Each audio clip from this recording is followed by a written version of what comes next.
Hello दोस्तों, आज हम उस कंपनी के बारे में जानने वाले हैं जो सिर्फ पहले गेमिंग के लिए ग्राफिक्स चिप्स बनाती है। आज दुनिया के ए रेवोल्यूशन की बैकबोन बन चुकी है। हाँ, मैं बात कर रहा हूँ एनवीडिया कंपनी की, जो आज $5 ट्रिलियन वैल्यूएशन की करीब पहुँच चुकी है। कैसे एक गेमिंग चिप्स कंपनी बन गई दुनिया की एआई पावर हाउस। आज हम इसी कंपनी के बारे में जानने वाले हैं। 1993 में सिलिकॉन वैली के एक छोटे से ऑफिस में शुरू 3 दोस्त मिलकर जॉनसन ऑंग और उनके दोस्तों ने मिलकर इस कंपनी को शुरू किया। उनका गोल था कंप्यूटर के लिए ग्राफिक्स प्रोसेसिंग यूनिट बनाना, ताकि गेम और विजुअलाइजेशन और रियलिटी दिखे। शुरू में एक कमरे से शुरू किया गया था और फंडिंग कम था, कंपटीशन में ज्यादा था और उनका अंडरस्टैंड एक जैसा नहीं था। उनका इनोवेशन पर ज्यादा ध्यान गया है। एनवीडिया ने अपना पहले ब्रेक थ्रू 1999 में किया, जब उन्होंने GPU graphic processing unit launch किया। इस जीपीयू ने ग्राफिक गेमिंग इंडस्ट्री को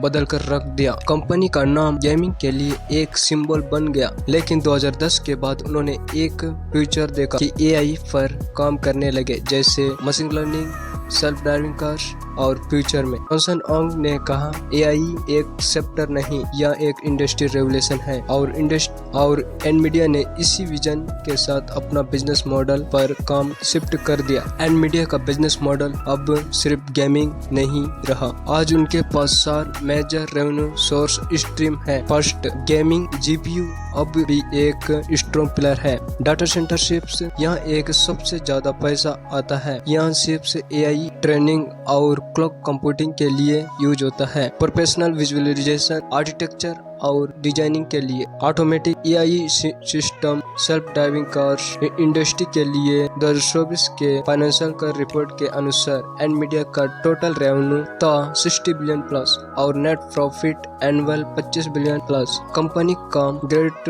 मार्निंग 70% से ज्यादा है, जो टेक इंडस्ट्री में एक रिकॉर्ड है। कोविड के बाद जब दुनिया रिमोट वर्क और एआई रिसर्चर की तरफ किया, तो एनवीडिया के डाटा सेंटर चिप्स की डिमांड एक्सपोर्ट बढ़ गया। 2024 में उनका मार्केट कैप लगभग 300 बिलियन और 2020 में उनका मार्केट कैप लगभग 300 बिलियन और 2024 तक 2 ट्रिलियन के पास पहुंच चुका है। और इंटरेस्टिंग बात है, एनवीडिया ने एक सिंगल चिप्स H100 की प्राइस है लगभग $30,000 और $40,000 के बीच में। और यहाँ चिप्स एआई मॉडल्स जैसे ChatGPT, गूगल जेमिनी और टेस्ला ऑटो पायलट चलाता है। मतलब एआई चलाने के लिए दुनिया एनवीडिया पर डिपेंडेंट है। एनवीडिया ने एक और स्मार्ट मूव किया, सिर्फ हार्डवेयर नहीं, सॉफ्टवेयर भी का इकोसिस्टम बनाया। उन्होंने CUDA प्लेटफॉर्म लॉन्च किया, जैसे कि डेवलपर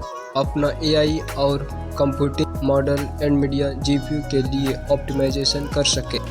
एनवीडिया ने एक और लॉन्च किया, इकोसिस्टम इंटीग्रेटिंग कर। अगर आप एआई डेवलपर हो तो आपको एनवीडिया का हार्डवेयर और सॉफ्टवेयर दोनों चाहिए। यही है उनका रियल मॉडल, जैसे बात करना ऑलमोस्ट इम्पॉसिबल है। आज एनवीडिया फोकस कर रहा है एआई इंडस्ट्री का रोबोटिक कार को ऑटो पायलट बनाना, वर्टिकल 3D वर्क और रियल टाइम सिमुलेशन बन रहा है। जॉनसन ऑंग का कहना है, AI is the new electricity और एनवीडिया उनका पावर हाउस है। एक गेमिंग कंपनी से लेकर एआई के किंग तक बन एनवीडिया ने किया।